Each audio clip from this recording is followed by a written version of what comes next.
Greetings and welcome to Padre's Corner. I'm Father Robert Balacer, the digital Jesuit, Padre SJ in the Twit TV chat room, and this is the show that's about, well, pretty much about anything. That's right. We wanted to have something where we could just have a nice, quiet evening with the girls, the guys, the gals, the geeks of chat room to talk about the things that have happened this week that we think geeks might be interested. So let's get right to it. We've got a little story here that I think I can only title by saying, "Damn, nature, you scary." Yeah, if you've ever thought about swimming in the ocean, you may reconsider once you've heard about this. Now imagine that you're a lowly sea cucumber. It's a very simple animal that crawls along the ocean bottom, hoovering up debris and organic material in a body-length intestine and bothering no one. Then suddenly a pearlfish swims up your butt and starts chewing on your gonads. Well, ladies and gentlemen, that is not a horror film. That's actually what happens. The pearlfish smells underwater the scent of a sea cucumber, and for some reason decides that that's a really good place to hang out. Now, the really, truly disgusting thing about this is, well, that's actually not a big thing for the sea cucumber. Of course, it's probably not the most comfortable thing it's ever done, but you see, the sea cucumber is an animal that naturally crawls along the ocean floor, defending itself in a most disgusting way. Now, this right here, this is what a sea cucumber looks like. You know, it's a simple creature. It is essentially a walking, crawling intestine. It's a body-length intestine that just hoovers stuff up and spits it out the back end. Not the most efficient of creatures, but definitely one of God's most simple creatures. Now, here's the fun part. It only has one defense. It doesn't have a hard outer shell. It doesn't swim quickly. It can't camouflage itself. It doesn't have any poisons. But when it feels threatened, when something comes up to it and starts gnawing on it, it does one thing, and that is, yeah, it starts spitting out its guts. You thought it was sick to have a fish swim up your behind? Well, how about this? When you get scared, you eviscerate yourself. You take your intestines and you throw it at your enemies. Yeah, along with anything that might be in them. Any nastiness, any chemicals, any horrible, horrible smells. Yeah, this is an interesting way to defend yourself against the horrible, horrible willies of the deep. Now, the thing about a sea cucumber, is that it can actually regenerate those organs. So it's not actually a big deal for it to lose an intestine or two. And yet, I think we can still all agree that's a little bit on the disgusting side. Now, let's move on. Now, how many of you have ever heard of nuclear pulse propulsion? I would gather not a whole lot, because it came up a long time ago. Now, there was a time when I was in high school when there was a lot of excitement around the space program that nuclear pulse propulsion did get a little talk or two. There were occasionally groups of engineers and scientists who thought this might be an interesting thing for us to explore once again. Well, the history of nuclear pulse propulsion goes way back, way back. The idea was, let's take a rocket and instead of worrying about the typical types of propulsion, because we have two types of propulsion that we use right now. One is rockets and the other is this ion propulsion. Well, here's the thing. Rockets can provide a tremendous amount of thrust but are incredibly inefficient. Ion propulsion engines are incredibly efficient but provide a almost insignificant amount of thrust. Nuclear pulse propulsion is one of the only technologies that we've dreamed of, definitely the only technology that is within our technological grasp at this moment that could provide both great efficiency and a lot of thrust. Now, the idea was simple. Let's go ahead and take a rocket, put a big plate on the back, and then toss some low-yield nuclear weapons out the back and detonate them. The shock wave would drive the ship forward, which of course had a massive shock absorber so that you wouldn't turn the crew into goo, which could propel the ship at incredible speeds. Now, I know what you're saying. It sounds crazy. And yeah, it is actually a little bit on the crazy side. There were always questions about, could you do this safely? Could you do this cheaply? And the answer is kind of. I mean, yes, they weren't talking about using nuclear pulse propulsion in the atmosphere. If you detonated a series of low-yield nuclear weapons, you would contaminate the Earth. But if you could somehow get those devices into space, if you could somehow build a craft in space, if you could somehow detonate those bombs in space away from our atmosphere, you could theoretically create a craft that could travel far further and far faster than anything we currently have or have on the drawing board. Now, I know there's going to be people who look at this and they're going to say it's crazy, it's nuts, it's ridiculous.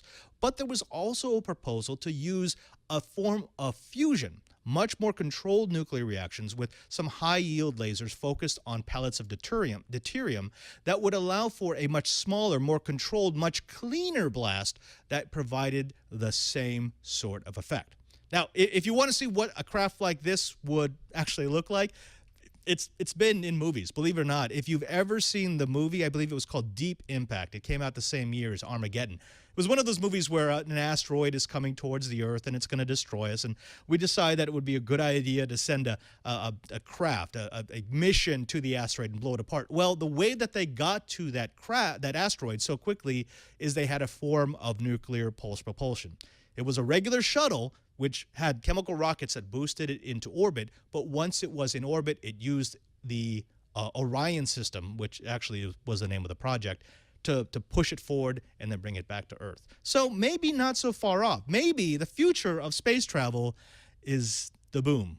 We love the ships that go boom. Now, I think it's time for some more freaking science. Yeah, it's a Friday and I'm feeling good. So let's talk about something that's on the other side of Sky and the Pie, super dreaming. Let's talk about a program that has actually been funded and yet seems now to be on the outs. I am talking about SOFIA. Now, if you are an astronomy buff, you probably have heard of SOFIA. SOFIA was a project that allowed us to, well, examine the cosmos.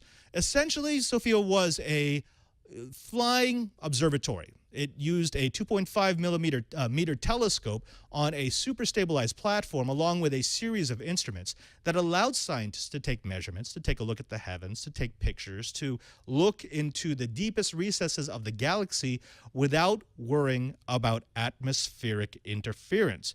If you are a scientist, if you are an astronomer, you know that one of the biggest problems with using a telescope on Earth is that we have an atmosphere, and that atmosphere creates variations in the light that's coming back, and it's sometimes very difficult to look past that. Now, we have awesome technologies. I've actually been to the Keck telescope, and I've seen a mirror that could be controlled by micro actuators, so they could distort the mirror in a way that would remove the distortions caused by atmospheric disturbance. Well, the SOFIA was to get around that. It was to bring the platform to 65,000 feet where it could reliably look at the heavens. Here's the problem. It's expensive. It's crazy expensive. It's ridiculously expensive. In fact, they started scientific observations in 2010, and just last week, they got their last instrument. This thing has gone way over its original budget, somewhere up in the billions. Germany provided some of the funding, but NASA has funded 80% of it. And that's not it. It cost $80 million a year just to run this project. That's a lot in anyone's book, and definitely a lot for an economy that's trying to cut out all the fat. Now, there are people who are trying to get the SOFIA refunded. It's been defunded as part of the budget slash. They basically slashed that $80 million down to $12 million, which it's not enough to run the scientific exploration. But there aren't a lot of hopes for this project because it's not just it costs $80 million to run this plane, but they're looking at some major maintenance in the very near future, a 5.5-month overhaul that would essentially take it out for the rest of the year. So SOFIA may be down for the duration. Now, I don't want to end this segment on a downer, so how about this? Let's talk about a judge who got it right. Now, if you are a drone enthusiast, it means that you've probably heard about this story. Back in the Supreme Court, a judge has decided that, yeah, you know what, that those drones, the FAA, you don't have jurisdiction. Now, a judge threw out a fine against a user of a small drone near in Virginia. Back in 2011, a man flew a $130 model aircraft near the University of Virginia in order to shoot a video for commercial purposes. Now, the FAA argued that because it was for commercial purposes, it was under their jurisdiction. And because it was under their jurisdiction, the man should have followed the rules that said that for any commercial flight, he needed to get their authorization. Because he did not get their authorization, they fined him $10,000. Well, he fought it, and today a federal judge has thrown out the fine, saying that the FAA regulations on operators of unmanned aerial aircraft do not apply to model aircraft. So if you're a hobbyist, if you just are flying a drone, the FAA can't actually, with their current regulations, tell you what to do, nor can they assess fines. Now, this actually has a huge implication for anyone who flies drones, because as it stands, we've always thought that the line between legal and illegal when it comes to drones is, as long as you're flying it outside of a populated area, if you're not flying it for commercial purposes, then you don't have to worry about any regulation. What the ruling today says, that even if you are flying it for commercial purposes, so if you're flying that drone up into an empty part of the city in order to get some footage that you're going to put into a video that you hope to monetize, the FAA still doesn't have jurisdiction over your flight. That's actually really, really good news. But it goes further than that. Can you think of any project, maybe a project that a large Silicon Valley tech company wants to do that involves drones, maybe a lot of drones, maybe thousands of drones? Yeah, of course, I'm talking about Amazon and their pie in the sky idea of putting drones as your delivery vehicles. Well, they've been working on how to get this regulated by the FAA.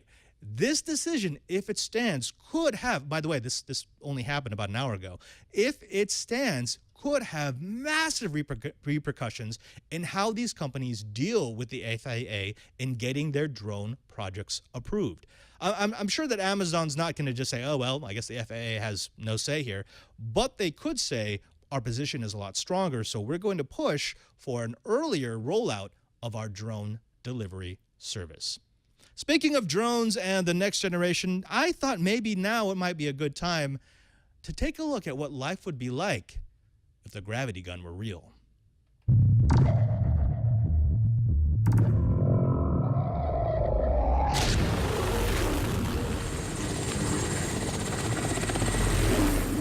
Okay, this will be a minute. Post up.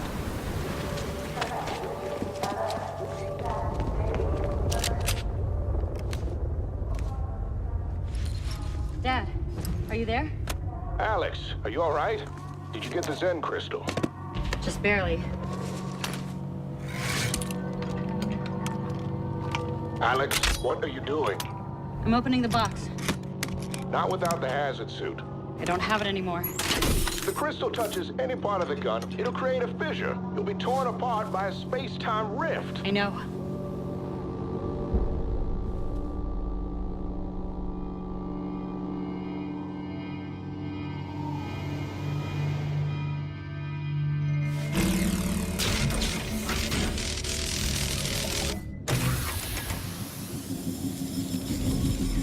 You're not always going to be that lucky, Alex. At least make sure it works.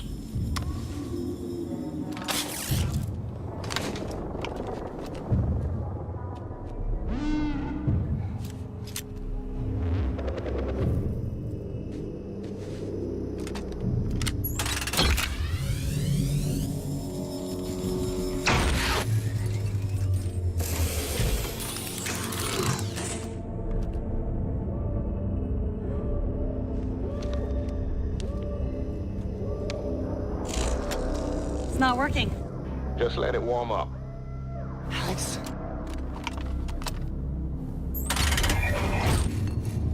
Alex!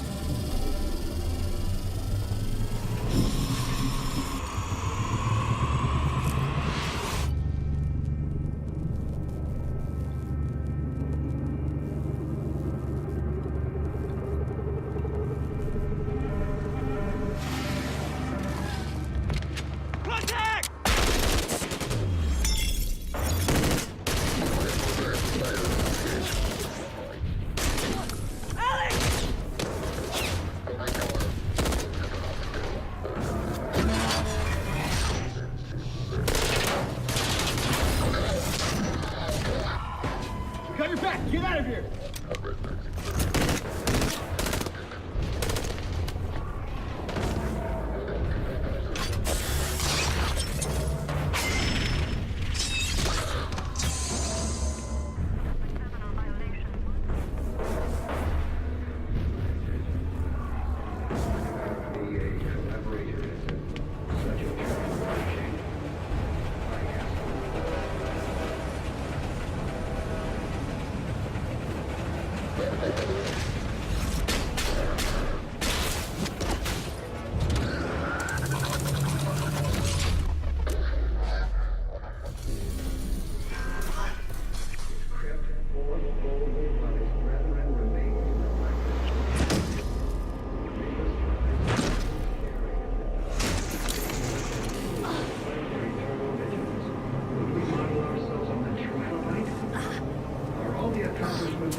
Now, of course, that video was by our friends over at Corridor Digital. I smile anytime I see their work.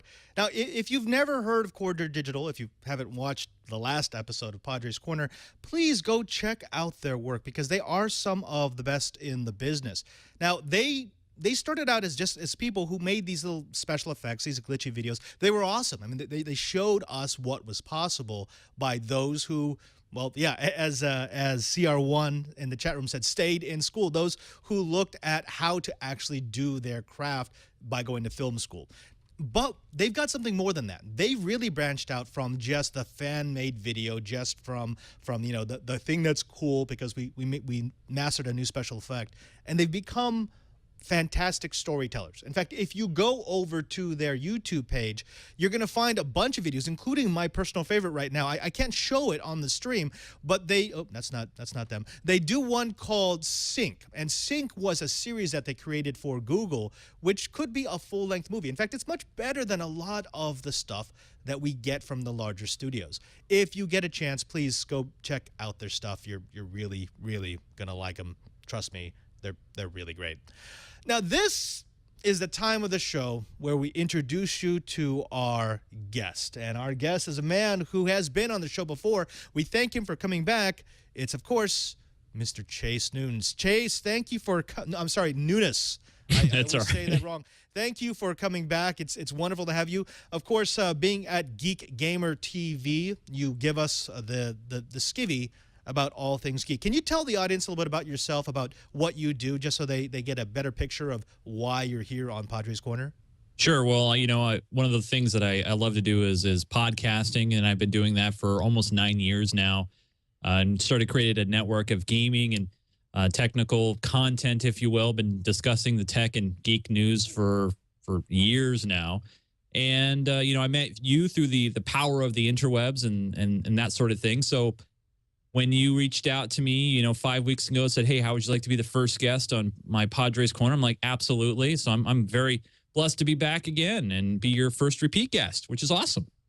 It's wonderful to have you. Thank you for agreeing. Now, I will say this because I believe in transparency. You are a last-minute guest. I was kind of hoping to bring you back, but I wanted to bring you back in a sequence. I wanted to save you. So, unfortunately, we had a glitch with tonight's guest. So I looked down my list. I said, well, who would I want to move up? And you came right at the top. Well, thanks, buddy. No, I appreciate that. You know, one of the things that we both enjoy doing is interacting with the community. And as much as I love being on the show, I mean, that Twitch chat room is awesome, and being able to interact with them and having a great time on a Friday night to talk tech, geek, and maybe a little bit of gaming. Yeah, they're awesome, but they're also a little crazy. So yeah. Yeah. You want to discuss a few stories? Sure, let's do it. So the first story that I thought maybe we should take a look at is, well, it's a little interesting something. Have you heard of fracking, Chase? Yeah, I know. Isn't Canada really heavily involved in this right now? They can be, yeah. So yeah, the process of fracking, it's pretty simple. The idea is if you're drilling a well, you're trying to extract resources from the earth, you can typically tap into a pocket and pull resources from that pocket. But then if you want to get to another pocket or the pocket after that, you have to drill another well, which can be expensive, especially with some geographic areas like Canada, where you have a lot of small, very small pockets. It can be economically infeasible to drill a well to each pocket to extract those natural resources. So what they've done is they've decided to pump a lot of mud. It's a combination of various inorganic solutions and lubricant and high pressure sand into the well to crack or frack open the fracturing lines across these pockets. So essentially, think of it as a bunch of little voids in a piece of styrofoam, and then you just kind of crinkle up the styrofoam to get at them all at the same time. That's what fracking is. Now, there are a lot of people who are up in arms about fracking because they claim that it can contaminate well water, and there's actually been cases of drinking water becoming flammable because hydrocarbons have leaked down into the water table. So, but we don't want to argue whether or not it's good or bad because the oil industry has been telling us for years that it's safe. It's safe Right. as safe can be. So it was a little surprising when one of the people who has been telling us for years and years and years that it's safe said, yeah, it's safe, but I don't want one in my backyard. Yeah. That's right. We have a story here about ExxonMobil CEO Rex Tillerson. He's joined in a lawsuit to stop the construction of a water tower in his neighborhood. The tower would have been adjacent to Tillerson's home, 83-acre ranch, just down the road from his 16-acre home, and the tower would ultimately have been used for a fracking project. Now, Chase, I don't know about you, but this strikes me as a little hypocritical. A little bit. I mean, first off, his ranch, 83 acres. I don't know how far I can actually see in acres, but that's a lot. That's a lot of a lot of space. And then obviously his homestead is 18 acres. So that's I'm not very good at math here. That's about what 101. It's pretty close, right? Or 91. Talk about hypocritical, right? Here he is. You got a guy who's very promoting, hey, fracking's good. We need to be doing this. This is better for our planet. That's what he's probably saying. This is good for us. We need to conserve our energy. And then he doesn't want this in his backyard. Now, I do want to say this. Maybe I'm going to go off a little bit on a rant here. We'll call it a mini rant. How about that? Yeah, Padre's going to have a mini rant moment because I didn't do my big rant that I normally do. Okay. It's very easy to look at a story like this and say, oh, it's that evil corporation, CEO True. X is a bad person. How dare he say no in my house when he's been saying that, yeah, everyone else, you should do it in your houses. But I think there's a much bigger issue here. That's way more important than whether or not we frack in our communities, whether or not we do this sort of resource extraction where we live. And that is this. I think so much about society that we don't like, so much about energy consumption that we don't like, so much about this hypocrisy that we don't like could be solved by reminding us where our resources come from. Now, if that's confusing, let me put it another way. What if somehow communities had to have in their bounds, in a place where they could see it, all the facilities that they use to live a modern society? Think about that, Chase. What if a city like Seattle had to have a nuclear power plant because you use up that much power, had to have a sewage treatment plant that was that close, had to have a waste disposal plant because you generate so much waste? If it was all in the confines of the city rather than parted out, rather than sent out to third parties, don't you think people would be more inclined to say, yeah, you know what, I'll pay a little extra tax to get greener energy, or I'll pay a little higher rate to get a non-coal burning plant? I mean, am I being crazy about that? No, not really, but it's also very, very tough, I think, when you look at the grand scale of these kind of things, for people to have that scope and to really realize what is going on and how everything is coming into the home, whether it be energy or internet or even, food being delivered to your home. I mean, everything takes fuel, everything takes energy, everything takes some sort of resource. Now, up here in the Pacific Northwest, we are very, very grateful to have like a lot of hydro. And a lot of people think, well, hydro, that's safe, right? I mean, you're not burning anything.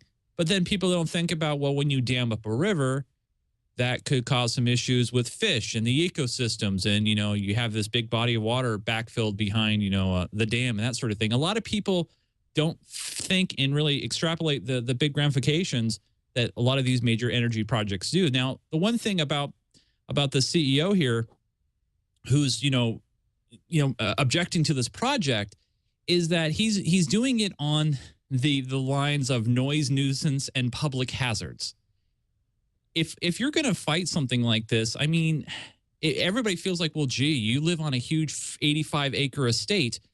Really, noise is going to bother you? And a lot of people may think like and roll their eyes and like, oh, this is nothing. He's just coming up with an excuse. But maybe if he came and said, well, this is the real reasons why I don't want this in my backyard, because it's going to lower my property values. See, everybody's concerned about environmental, but at the end of the day, people want to be able to make money on their property. They want to earn equity. And I think he's no different. And most people are no different. They want to get a return on their investment, their homes and what they live in. So maybe he should just, try to come up with alternative means. No, I get that. And I understand that. And I am one of these people who I really do want to see the good in people. So I like to poke fun at hypocrisy as much as the next person. But at the same time, I don't think that people who, like this CEO, Tillerson, are in the spotlight as having a hypocritical stance are somehow twirling their mustaches and saying, I will force everyone to drink contaminated water and I will drink pure spring. No, of course not. And I don't think he wants that either. I don't think he wants to cause issues with people, and he wants people to drink, very contaminated water and have problems. I know a lot of people think, these energy companies, all they care about is the bottom line. But if they know that if they screw up anything during these processes, that's it. There goes the stock price. There goes the confidence in what they're doing and the technology. And then we have a larger issue on our hands. So I think they see there's a value to education. There's a value to doing it safely. But at the same time, when you see stories like this, it really doesn't help their cause. I think there's got to be, some sort of neutral ground. Yeah, and that neutral ground may be found in something beyond legislation, because every time we've tried to legislate something like this, because those carbon futures, those carbon offsets, that's essentially a legislative version of what I just talked about, of making it so that, it is my background. But that doesn't, that's silly. It doesn't work all that great. Now let's move on. Before we get to Greenpeace, before I start burning the studio down, before all the energy it uses, let's move on to something that's maybe a little on the lighter side of tech. And that is, hey, can you imagine, Chase, you have a daughter, right? For the sake of this, yeah, sure. You have, yes. Chase, you have an imaginary daughter, right? She's your world. She's your life. Absolutely. You would do anything for her. Totally. You would stop bullets. You would beat away the boys. You would make sure that she lives a righteous life. No one would be able to date my daughter unless you approve. What if she costs you $80,000? She is no longer my daughter anymore. Exactly. That's what the story's about. Now, it's about how a Facebook post by a quote-unquote blabbermouth daughter cost her parents $80 grand. Now check this out. Patrick Snay sued Gulliver Prep somewhere in Miami because he believed that his contract was not being renewed because he was too old. Now, he wanted $10,000 in back wages. He wanted $80,000 for the ageism and $60,000 for his lawyer's fees. He settled out of court for $80 grand, which, that's not what he asked for, but it's a tidy sum. But that $80,000 came with a confidentiality settlement. So he he was forced. He was legally obligated not to talk about a settlement with anyone. Well, of course, he told his family. He went home. He said, hey, we won the settlement, and yay, now we've got an extra $80,000. And his daughter promptly went onto Facebook and said, and I'm going to quote this, Mama and Papa Snay won the case against Gulliver. Gulliver is now officially paying for my summer vacation to Europe. Suck it. Okay, so let's go back to your daughter. What happened to her? Palm, right? Yeah, it's just like first off, obviously he went back to his family probably during this whole process, right? And your family's supposed to back you up, right? You're like, hey, Dad, we're with you every step of the way. And sometimes kids, and I don't know if we know exactly how old his daughter is. Oh, high school age, maybe high school age. Okay. Obviously they must know some sort of impact about social media, especially Facebook. When you put something on Facebook, it's there for the public to see, especially a lot of these kids, they don't know how to lock it down anyway. And if it was my daughter, oh boy, because he, so the settlement, was it successfully blocked or do we know? It was blocked. So the lawyer on the other side came and said, wait a minute, I just saw this. He took a photo of it. He took a screen capture, even though the daughter erased it almost immediately. Back to the judge, and they nullified the judgment, the decision. Yeah, if it was my daughter, what I would do, I'd be like, hey, congratulations, honey. We're going to go on vacation. Pack your bags. And we would just go right down the street to the park. And I would set up a tent. I'm like, here you go, honey. We're camping out. Happy vacation. Thanks a lot. Oh, Chase, let's try a different story. Maybe one that people are a little bit tired of. You've heard of Bitcoin, right? Well, Bitcoin, that's that new digital currency, right? Yeah, that newfangled digital currency that all the kids are about. Okay, now, I don't want to rail against Bitcoin users. That's not what this is about. So before people start screaming in the chat room about how I just don't get it, just relax for a second. We're going to talk this one out. We've All right. had quite a few Bitcoin stories in the last week and a half or so. We covered one last week about Mt. Gox going bankrupt. Now, Mt. Gox was originally a trading outpost for those people who were interested in Magic the Gathering, the game. Now, Mt. Gox became one of the world's largest Bitcoin exchanges. At one point, they were, I believe, responsible for 80% plus of all the Bitcoin transactions that were taking place in the world. But over the course of several years, their accounts were slowly drained until last week they agreed, yeah, they had been wiped out. They lost just under 1/25th of all the Bitcoins ever to be in existence. Not just now, but forever, because there's only going to be 21 million Bitcoins ever released, ever made.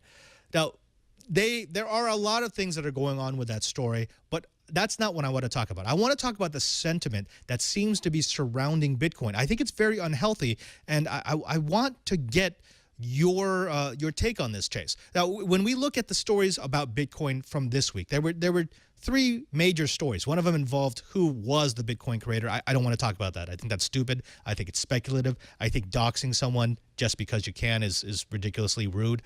But there was a story about how Flexcoin, another Bitcoin exchange, a bank, got wiped out. Every last Bitcoin was taken out. They had just a tiny bit of reserve that were left in offline boxes, but pretty much those are being returned to their customers. The bank is shutting down. And then we had also Bitcoin exchange Poloniex lose 10% of their Bitcoins. That was some 50% of it in actual coins. Now, the interesting thing about all these stories, about what they all have in common, is a flaw in the system was used that allowed people to take coins that weren't actually there. They explained it in the Flexcoin story, where they showed how Bitcoins are transferred from from several accounts into another account, and then quickly pulled from that account to another account. Even though there wasn't enough Bitcoins to actually cover the transaction, if they did it quickly enough, it would still make the transaction. And because of the nature of Bitcoins, you can't take them back. You can't just say, no, wait, you didn't actually have that money, give it back. It's not like a canceled check. Now, Chase, you've heard about these issues, right? Yes, I have. Yeah. Yeah. Have you been dealing with this at all? I mean, I know you talk about it a little bit on Geek Gamer TV. Is this a big topic with your people? Not fully. I mean, I've had people actually, believe it or not, they donate with Bitcoin to Geek Gamer TV. I actually have that as an option on the website. I use, I think Coinbase is the provider that I use. And a lot of people lately have been kind of donating some of that Bitcoin because they feel like it's going to drop in value. They're afraid that pretty soon it's going to be worth nothing. And for me, I've been really indifferent when it comes to Bitcoin lately, and all these news stories that have been especially with Mt. Gox. For me personally, I'm wondering if some of this spin, and you know, I cover this on some other shows that I do, but I'm also wondering some of the spin by the media is maybe a bias against Bitcoin, and any kind of story that brings it up in a negative light, or where there's no you can remain anonymous. And obviously we've heard stories in the past about other, Bitcoin marketplaces and that sort of thing. I'm just wondering how much of this is spin, where, yes, this is a sad thing that happened with Mt. Gox, but there's still other exchanges out there that are working well, that are not having issues. Transactions are happening fine. I mean, what do you think, Padre? I mean, some of this to me feels like spin, like they're trying to bring this digital currency through the mud. While, yes, it was a tragic situation, and yes, there was mistakes that were made, you don't hear this kind of big severity with other forms of currency, it feels like to me. I agree, but here's my take. I think this is the thing that bothers me. All right. As a technologist, I have no problem saying that this is growing pains. I mean, Bitcoin is something new. All cryptocurrency is something new. It's something that we haven't seen before. And it's actually exciting. If you participate in any cryptocurrency ecosystem, it's actually a lot of fun. I mine Doge. I have a couple of Bitcoin. I have a lot of Litecoin. That was just something that I did with all the extra CPU cycles that I had in all the networks I have across the world. But there's something that's sinister, and I don't think it's from the media. The media does what the media does. The media likes a story. The media likes ClickLink. The media likes a story that will bring you to their newspaper, to their television channel, to their radio station. But that's not what I'm seeing. Here's what I'm seeing that I think is the most damaging to Bitcoin. Bitcoin users. Yeah, I know. I'm going to catch a lot of flack for that. But what I've seen in the last couple of days, when these stories come out about all these things happening, all the thefts and the strange incidents around Bitcoin, the fact that we keep losing Bitcoins by the dozen, it's not okay. Yeah, it's a young currency. It's a fledgling currency. It's a fledgling idea. It's a new idea. It's, well, if you don't like Bitcoin, you must be a fool. If you don't if you think Bitcoin is doomed, then you just don't understand it. If you are getting rid of your Bitcoin, well, then we don't want you. That's absolutely the wrong tact for someone to take if they want Bitcoin to survive. Remember this. The big thing for a lot of people has been this tension between Bitcoin and a fiat currency, right? Because a fiat currency is inferior. A fiat currency is going to lead you astray. A fiat currency is everything that a cryptocurrency is trying to get rid of. Well, if that's true, then there's one thing that a cryptocurrency needs that a fiat currency has, and that is faith in the currency. For a fiat currency, that comes from a nation that's backing the currency. It comes from a standing army that might be backing the nation. It comes from an economy. For a cryptocurrency, it only comes from the people who participate in the currency. Right. What I've seen the last couple of weeks is people go out of their way to insult the people who are asking good questions. They're asking decent questions. We're not talking about the media, the PR people who are trying to get that story. We're talking about someone who's saying, wait a minute, I understand. Why is my Bitcoin not safe? I actually watched a thread on Bitcoin on Reddit where someone was saying, well, I've got $50,000 in Bitcoins. Should I be worried? And they piled on him. And, you know, they were calling him a troll. They were calling him an idiot. They were calling, well, put your money in a fiat currency and watch it go in flames when your nation explodes. That's not what people should do if they're running a fledgling currency. They should be encouraging people to ask those questions, because it's only in asking those questions that can they fix the problems with Bitcoin. And, yeah, there are problems with Bitcoin. I don't know. Chase, am I off base here? No, not really. I mean, some of the problem, though, that comes to that is, you know, when people have large amount of Bitcoin, they feel like their only outlet is, you know, this, you know, social media like Reddit, for example, and they go in there and they talk about what they should do with their Bitcoin, and they get stacked up against, because those people feel like they have to defend it instead of maybe education and instead of talking about it. And a lot of people, all they have to go on, honestly, you know, is they get spoon-fed these reports about Bitcoin and about these things that are happening, and they drop their opinions about it, and they feel like, well, it's bad because of, look at these people. Oh, the only people that get involved in Bitcoin are people that are shady, which is completely untrue and unfair. And the only way that people feel like that they need to defend it is by fighting back, right? They like, all right, well, the only way we're going to get our word out is we're going to have to hammer our message home. And I don't think that's the way of doing it either. I think, you know, talking about it like we are right now today in a public forum where we're trying not to be biased in any way, I think that's how you do it. And unfortunately, when you go on sites like Reddit and you got a huge heavy bias of people who love it, they feel like, you know, you're attacking their dog. You're attacking what they have and what they hold most dear, and people don't tend to have an open mind about it. And I'd like to see that kind of, you know, get away, and let's have an open mind. Let's talk about it and also educate. I think there's a lot of people who feel they don't know much about Bitcoin, and they feel like it is an evil thing. Like, oh my gosh, it's not tied to a country. It's not tied to a heavy metal like gold or silver or something like that. How is this possible?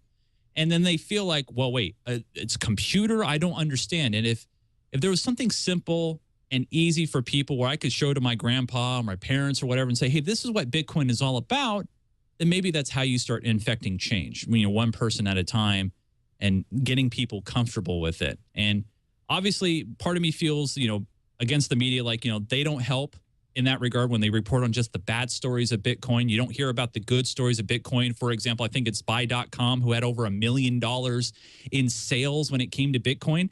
That's incredible when you see a major company like that taking orders with Bitcoin. When you start hearing more of those positive things, and I think that's when you're going to start seeing an infection of change on this. I think I know what it is for me. I think what we're hearing is this is the worst case of the fanboy. Most of the time, fanboys are annoying, but you kind of filter them out. In this case, there are so many fanboys of Bitcoin who are so loud, and some of them have a lot of technical knowledge that it becomes very unappealing. I know that if I was just getting into Bitcoin, I'd say I want nothing to do with this. Yeah, this is ridiculous. Now, the other problem that I see is the way to fix Bitcoin right now. What they're looking at is some sort of regulation. You need regulation. You need a way to make sure that you don't have quote unquote bad actors like Mt. Gox. You need a way to make sure that Bitcoin exchanges and Bitcoin banks are actually going to do what they say they're going to do when they take your Bitcoins for protection. Yeah. The problem is cryptocurrencies by their very nature they fight against regulation. You don't regulate a cryptocurrency. You can't regulate a cryptocurrency. Every time I hear a story about how Congress is thinking about, well, maybe we need to start regulating how Bitcoins are used, I'm thinking, well, then you could regulate something, but it ain't going to be Bitcoin because the technology itself fights against being regulated. Right. I mean, the whole premise of it was to have an anonymous way of digital transferring and currency. And obviously, it was grown and fostered by the community itself, who are getting tired of government controls and government regulations. And they see what happens, like here in the U.S. with the Fed and in other parts of the world with their own local jurisdictions and currency. And there was a new way, a new thing that came up, and here it is. And while, yes, I write it off as growing pains, but it's these things where, you know, people who are supporting this, not only that are involved in maybe shady operations, but people who are using it for everyday operations like shopping online and, you know, donations to websites and things like that. Those kind of things need to be encouraged and shared as positive experiences, and people need to learn and know more about them. Yeah, yeah. I think the takeaway for me is, look, it's difficult to make a currency. It's really, it's not as easy as people think it is. People think, oh, well, the dollar is just a scam held up by a bunch of multinational conglomerates and rich. Maybe. Yeah. But it's a system. And a system as developed as something that is traded around the world, you cannot create with just a technological solution. You cannot just create with strong encryption. You cannot create with just the geek community. At some point, if it's going to thrive, it has to appeal to the people who know nothing about the technology behind it. And unfortunately, Bitcoin just isn't there. No. Chase, let's move on to the next story, yeah? Yeah, sure. Let's do it. I thought about maybe, you know, Facebook. Facebook, is that social networking site with over 100 billion users? No. I was thinking about Facebook, that company that's going to have a bunch of satellites. Have you heard about this? I have, yes. Now, Facebook wants to use drones to connect the developing world. They're looking at buying New Mexico-based Titan Aerospace for $60 million. Now, this would give them access to Titan's solar-powered drones. The Solera 60, which is a 60-meter drone, it's basically a solar-powered plane, can reach 65,000 feet above the jet stream and offer solid relays for satellite-like communication for 5 years at a time without refueling. Which in itself, I'm just geeking out over that tech. That's very cool. Pretty cool. Now, Facebook's plan is to take about 11,000 of these drones, which currently sell for, what is it, $20 a piece or so, and fly them over Africa.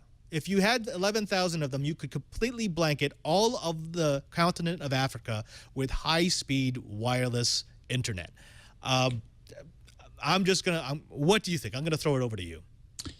All right. I always think about the why, right? Now, obviously on paper, I think it looks good, right? You know, hey, you know, Africa, a huge geography. A lot of people do not have internet access. Facebook wants to bring it to them. And I'm wondering, okay, why? Are they wanting to serve ads to them? I mean, are they trying to do a greater good here? Is that what they're trying to do?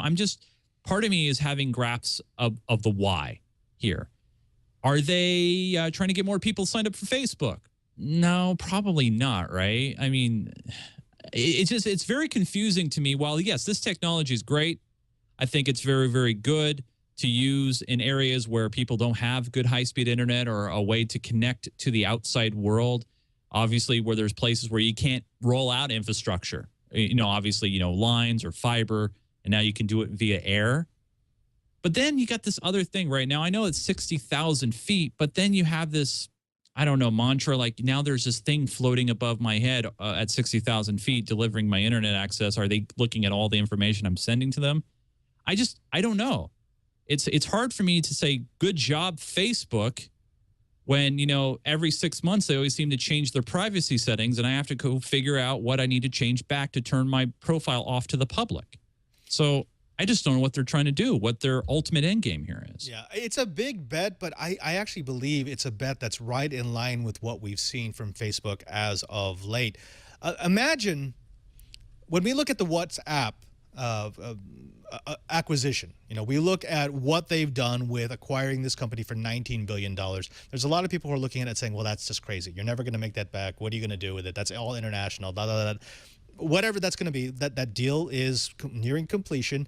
It's Right. going to be done. It's something that Zuckerberg definitely wants. I think this is right in line with that. This is, again, the sort of the pie in the sky Hail Mary pass saying, what about this? We're buying this WhatsApp company because it has such a global reach. What Right. if we make this major investment in designing these drones and in getting them up in Africa and getting wireless access and devices to people who have no other way to get access to this information? Now we own the platform, we own the way that they communicate, and we're the first name that they think of when they think of the internet. What is that worth to you in business? I mean, that's what I think Zuckerberg is probably looking at when he's thinking of investing this money in Titan Aerospace and thinking about 11,000 drones at $20 million apiece. It's also a little scary, though, if you think about it this way, Padre. Let's say you are living in Africa. You have a device that can only connect to the Facebook network. Now you could possibly have a curated internet, perhaps maybe a throwback to the AOL walled garden of old. That's where it gets kind of scary to me, where, all right, well, Facebook will allow you to have access to their internet through their unmanned aerial program. But it's only going to be to their approved websites. Maybe they'll restrict you access to going to Google or maybe some other websites. I mean, who knows, right? I mean, granted, that's far thinking down the road, but it makes you wonder. And it always kind of worries me that, well, if they're going to buy out this technology that this one company is working on, are we going to see other companies going to try to work into that space and combat? Wasn't it Google, or there was another company that was going to work on hot air balloon internet? And so what about them? Are they going to get involved? And because they see Facebook getting involved here. Obviously, there's, reach that needs to happen in these third world countries where people need access. Now, Keith512 in the chat room has an interesting comment. He says, oh, well, Africa has much bigger concerns than the internet. Yes and no. What we're seeing in these developing companies in these developing countries is they have the opportunity to leapfrog a lot of the more developed nations by saying, hey, look, we're going to get our citizens up and connected as soon as possible. And the benefits have been very tangible. I've worked in Africa. We have a couple of schools spread throughout the continent. And the introduction of communication technologies, especially pervasive communication technologies, it's incredible what it can do. We're not talking about just, checking Facebook or, I can message someone. It's access to information that they couldn't have dreamed to have access to before. It's funny because here we talk about how, mobile devices, they're such a social faux pas. People are addicted to them. But the amount of information that we have access to in our mobile devices is unheard of. I mean, it's something that even the greatest science fiction writers thought, maybe we'll see that in a couple thousand years, but it's definitely not going to happen just because we wanted to check our email.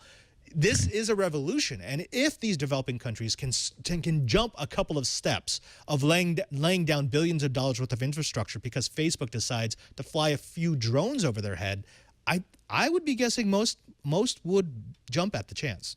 Chase? Well, yeah. Well, the one thing that I'm looking at the chat room here. Hammy says, "How is the internet going to improve the poor people in African villages?" And I have one word answer for you: education. I think education, when you're able to empower people so they can easily access and learn. Right now, I mean, I know in a lot of small villages and towns across Africa, where they have schools, the information that they're teaching is so old, from old textbooks, and they don't have the ability to bring in updated information. Just think of the power of an informed person can be, and where maybe that one person in that village is able to learn and it gets that fire to learn even more. That's where something like this could be very, very powerful. I just hope that we all see a lot of good in people and in companies as well, and I hope that Mark Zuckerberg is trying to do something special and say, hey, I want to not just bring the internet to Africa, but I want to bring education. I want to bring joy. I want to bring happiness and good things. And if he does this is one of his legacies, kind of like how Bill Gates has his legacy with the Bill and Melinda Gates Foundation. If we see him do this, or maybe I'll make something public on my Facebook profile. All right. Now, I have to say, I'm a little disappointed in some people in the chat room, because there are still those who are saying, oh, this is ridiculous. All you're doing is bringing a international juggernaut of propaganda in. Yes. Okay, yes, you could do that. Yes, right. You're exposing them to cultures around the world, and that could have all sorts of negative effects. But here's the thing. Yes, you're exposing them to all sorts of cultures around the world, and that could have absolutely positive things. Yeah. Putting information about everything in the hands of everyone, is that ever a bad idea? I mean, in the society, we're all geeks here. Don't we believe that information wants to be free? Don't we believe that information belongs to the people, that knowledge belongs to the people? If we believe that, then we can't suddenly turn on ourselves and say, oh, but we're only talking about people who have flowing water and inside toilets. It's got to be for everyone, because we don't know what's going to inspire the next person who changes the course of history. Right. And, I understand a lot of people, and I'm seeing it in the chat room too, they're like, I don't trust Mark. I don't trust Facebook. I don't trust what they're doing. And, people said the same thing about Microsoft, and they say the same thing about Google, and they've said the same thing a lot of large companies. But hey, you guys, give them a shot here, okay? I understand that a lot of people don't like Facebook and what they're doing. Fine. However, he's trying to do something different here. He's trying to say, you know what? If I can get this technology in the hands of people that can, really change lives. I mean, really change lives, because the internet is such a powerful tool. It's changed my life. It really has. And, I'm lucky to live in a place that has a roof over my head and lights on my face. I'm very, very happy by that. And so just imagine what it could possibly do for someone in Africa who isn't as blessed as we are. Just think about that. And if it affects one person, and I know it's a big price tag, but if it affects one person, maybe he's done his job. I'm thinking we actually have an example here in-house. We've got Alex Lindsay with Pixel Core. This morning at 7 o'clock in the morning, he had his entire crew here because he was doing a telecommunication lesson on motion capture. He built a motion capture studio here in the Pixel Core Studios located in the Twit building, and they're building one in Rwanda. Now, I know there's people who are saying, wait, Rwanda? Why would people in Rwanda need to know how to do motion cap? Shouldn't people in Rwanda be worried about running water and war? Yeah, okay, they should worry about all that thing. But what Alex understands, and what I really admire about the man, is you don't treat people like they're damaged individuals and therefore can't handle the higher level knowledge. You give them access to everything, and you let them decide what they're going to do with it. I really, really like that, and that's what I like about that story. But okay, let's stop that, because I know that the chat room's starting to get a little upset. What do you say we talk about our current obsessions? Yes, obsessions. Well, for me right now, on the tube, curling. Well, it was curling, but now I was just informed by the chat room that the Paralympics just kicked in Sochi, so I need to watch some wheelchair curling. So that's on the agenda. But I've been playing a lot of Battlefield 4. Minecraft. I cannot wait for Titanfall to drop next week. That's going to be awesome. Going to get that on the PC. And, of course, Archer and Top Gear UK. Those are my current obsessions right now.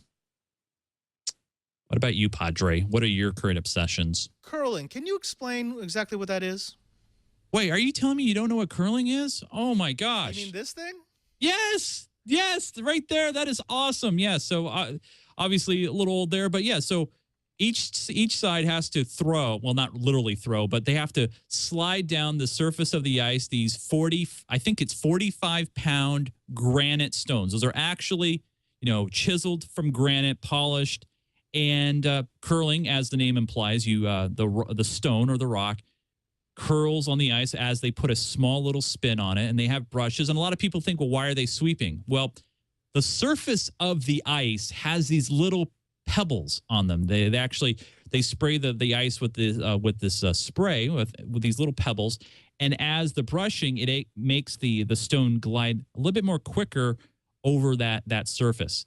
The object is real simple. You score a point for every colored stone that is closest to the center of those circles there, the red, white, and blue circles there. They play 10 ends. And the winner is the one who has the most points. So it's kind of like baseball. You have, multiple innings. Each team gets 8 stones to throw per end. It's awesome. Curling is one of those sports that everyone makes fun of, but I think deep down inside, there's not a person who wouldn't play that game. It looks like a lot of fun. I mean, if they had curling in San Francisco, I absolutely would play it. I bet you $1, Padre, that they do, because, for example, in a lot of communities across the U.S., there's no curling sheets or anything, except we're lucky to have one in Seattle, but a lot of places do like a curling on a Saturday where they convert part of the ice hockey rink to a curling sheet. Right. So I bet you can find one. I know it. I don't know, man. It reminds me, I used to play shuffleboard, and so it is a lot like shuffleboard, but if that's an Olympic sport, I might actually be able to compete in. It's a lot more involved than shuffleboard because there's a lot of strategy involved where you have stones that are blocking other stones and you can't shoot right at it. So wait, who's the world power in curling right now? Right now, Canada. They won the gold in both men and women. Canada. They their summer sport is lacrosse. A lot of people say their winter sport is hockey, but it's curling's right up there. Right up there. All right. Curling, I will absolutely take that. And how about this? Do they have curling up in Seattle? Yes, they do. When I come visit you, will you take me curling? Yeah. And by the way, we'll bring some cameras. It'll be great. We'll love it. Be awesome. All right. Now, I will say that my current obsession is it's a series, animated series called Ghost in the Shell. I've watched this over and over. I've watched every episode, every movie, every spin-off, every scrap of paper that's ever been dedicated to it. But I recently got back into it, and I got to say I'm kind of hooked all over again.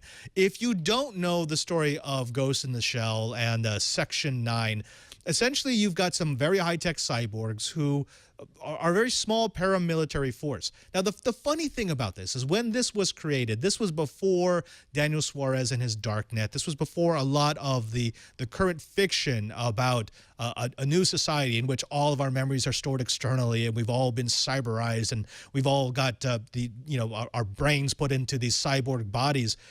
And it's a dystopian future, but at the same time, it's one of those futures in which I think a lot of geeks would gladly live in. How many times can you say, yeah, I'd love to live in that place just because it's a geeky future? Now, I got into Ghost in the Shell very, very, very early when they released the first movies, but right now I'm watching all the episodes of the series, especially the standalone complex. Now, Nunes, have you played with Ghost in the Shell at all? I have not. No, I'm actually, showing you. The first time I've seen it with you showing the clip right there, and now I need to watch it. Yeah, it's a lot of fun. Unfortunately, it used to be available on Netflix, but that's gone away. They lost their agreement. I don't know if it's available on Amazon Prime.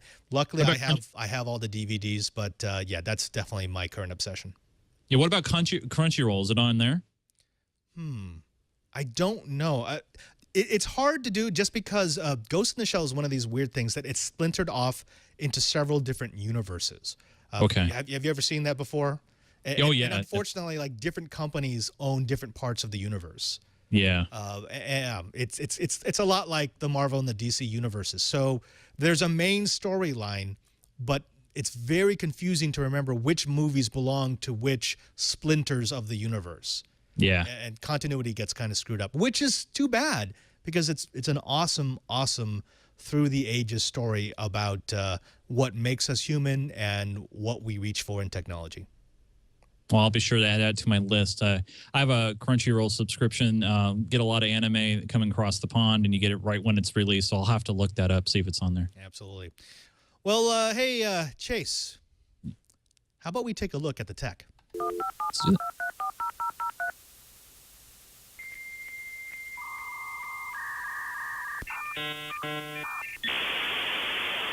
So I didn't want to do a standard review this time. I actually wanted to take a look at playing around with tech Twitch style. So how about this? Let me teach you how to build a cantenna. When you're building a cantenna, there are a few parts that you're going to need. The first piece is this, a female N-type connector. It's what's going to allow you to put the antenna rod inside the can. The second piece is this, some heavy gauge copper wire. This actually should do just fine. You're also going to need a pigtail to connect the N-type connector to an adapter and an adapter that supports an external antenna. The last piece is the can. Now, ideally, you want something that's 3.5 inches wide and as close to 5 inches long as possible. Unfortunately, those dimensions are really hard to find in the real world, so I've gone with this clear broth soup can. What I like about it is that it's plenty long, and because it's clear broth, it's easier to clean. You're gonna have to open it up and clean it out, but of course we here at Twit TV hate to waste things. So I've tasked Greg here with helping us to consume all the broth. Hey, Padre, you want to tie me? We tried that, Greg, remember? You kept trying to run away. You can't be trusted. Once you've emptied and washed the can, measure the diameter of the container, then plug that number into the cantenna calculator linked in our show notes. The calculator gives us two important pieces of information: how far from the back of the cantenna we need to drill our antenna port, and how long our cantenna should be. Anything over 4 inches wide is really too big, but it makes it easier for us to show you the steps. Mark off the antenna port location on the can. You should also mark off the approximate size of the N-type flange. You want the flange to fit easily through the hole, but you also want the hole small enough to be able to support the connector. To do this project, you're going to need a few tools. Most notably, you're going to need a power drill and some drill bits of varying sizes. You're also going to need some steel files so you can remove the rough edges and the sharp corners, as well as a soldering iron and some solder. Of course, we're working with power tools, so we need to have safety goggles. I've asked Greg to help us with this little drilling project. Now, Greg, we're all about safety, so remember, safety first. Can we use like a clamp or something? You know what, Greg? We probably could. Drill a pilot hole at the mark that you previously measured, starting with a pilot bit and gradually moving up to a larger bit.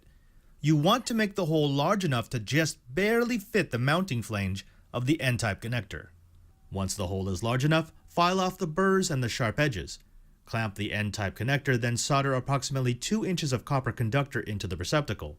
You may need to sand the edges of the conductor to guarantee a clean solder joint. Measure off 1.21 inches on the copper conductor, then snip the conductor to the proper length. You can now choose to hot glue the N-type connector into the cantenna or use 4 self-tapering screws to secure the connector. Give the can a rough sanding if you plan to paint it. Technically, you're done. Your can will work, but I would suggest that you give it one light coat of paint to protect it from the elements. Greg, could you make sure that this gets painted? Yeah, so I was thinking, shouldn't I like wear a respirator or do this in a well-ventilated area, like outside maybe? You know what, Greg? Yes, you should. Yes, you should. With this kind of antenna design, you can expect between a 6 and 12 decibel increase of RF sensitivity. Not only that, but you'll get an increase in the amount of RF directionality, which means that if you were to say, climb to the top of a tall antenna or a tall building, you could shoot a Wi-Fi link for miles. Won't that be fun, Greg? Please no. That's right. Freaking science. I want to thank Greg for being such a good sport. That video was actually a lot of fun to do. That was great, man. That's awesome. Yeah, it's one of the and people are pointing out, that was used on Know-How. I'm going to recycle a lot of the segments that I create for my other shows on the Twit TV network. How just dare because you. it's fun. I know. Wait, we saw that before. Throwback. It's the internet. Ah. No, but yeah, I think this is going to be part of the regular show. We're going to be bringing in little bits and pieces of Twit that I found interesting that people will let me use, because I'm not just going to throw content up here if people don't want me to put it on Padres Corner. Sure. Figure. Yeah. But what about you? Is there any tech that you've been playing around with recently? Well, lately I've been trying to find the perfect ROM for my phone, and I think I don't know if you've covered this yet on Know How, Padre, but it's one of those things where, as an Android user, I have an HTC One here in my hands. I've been trying to find the right ROM for me, and I like a nice clean experience. And I found this modification of a Google ROM, the Google Experience ROM, if you will, where if you go and buy yourself, like say a Nexus 5, and you get that nice clean, no fluff, no extra add-ons that the carrier may put on your phone, and some extra tweaks so you can customize your phone, if you will. So really the tech that I've been doing is trial and error, finding some good ROMs to try that give you a good balance of battery life to performance. And that's what I've been doing. And I found this one. It's called Sinless. No pun intended, but it's called Sinless, and it works really well. Good battery life, and you get that nice clean Google interface when you can say the magic words "Okay Google" and your phone springs to life and asks you what you want to do. So yeah, that's my tech. That's what I've been doing the past week. That's the end of the tech. Now, Chase, I am sorry, but we actually have gone over our time. It's a good thing that I was skipping some of the stories in the rundown, because I was starting to gauge it. I'm like, I don't think we're going to be able to get through all this stuff. But it was an absolute blast to have you back on. And I promise I'm not going to penalize you by taking you out of the rotation for future episodes. I do thank you for coming in. You're definitely one of the people I really enjoy talking to in the tech world. Well, I love being able to sprout out and talk about tech and various things that are happening in our world. I mean, it's so important, and I love this show that you're doing, because you're bringing topics to kind of get the gears moving, to get people thinking. And I always love to continue the conversation. If you guys want to, please follow me on Twitter. I love the Twitter. I love interacting with people at Nunes, Nunes, and I do a lot of gaming content at geekgamer.tv. But obviously, Padre, it's great fun, and can't wait to come back. It's a blast. Absolutely. Thank you again for being such a good guest. Now, folks, if you liked Padres Corner, why not check out the other content that I do here on the Twit TV network? Actually, since this isn't technically a Twit show, I'd say check out the content that I do for Twit instead of Padre Corner. You can find me on Mondays at 2:30 p.m. Pacific time at TWIT, This Week in Enterprise Tech. If you've ever wondered how the world is connected, how servers work, how we get the internets, the interwebs, then why not stop by on 2:30 on Mondays and find out. You can also find me on Know How at 12:30 p.m. Pacific time on Thursdays, and right after that, you can find me at Coding 101, which it's one of Twit's hottest new shows. I believe our subscriptions are just off the charts. You can find that at 1:30 p.m. Pacific time. Now, also, you're going to find me just dancing around the brick house. I do things. I love jumping on the camera. I love entertaining chat room. You guys are a lot of fun. So please, please, please follow me on Twitter at PadreSJ. In fact, let me go ahead and find the magic button here that's going to show you exactly where you find me at PadreSJ. That's twitter.com/PadreSJ, so that you can find out what I'm doing during the week. What do I do in between shows? What do I do in between Padres Corners? And what do I do on the weekends? It's all part of the interactivity that is me at Twit TV.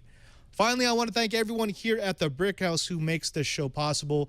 You're lovely. You're fantastic. Thank you, Leah and Lisa, for turning your back while I do this show. And for everyone out there, the chat room, who makes it so much fun.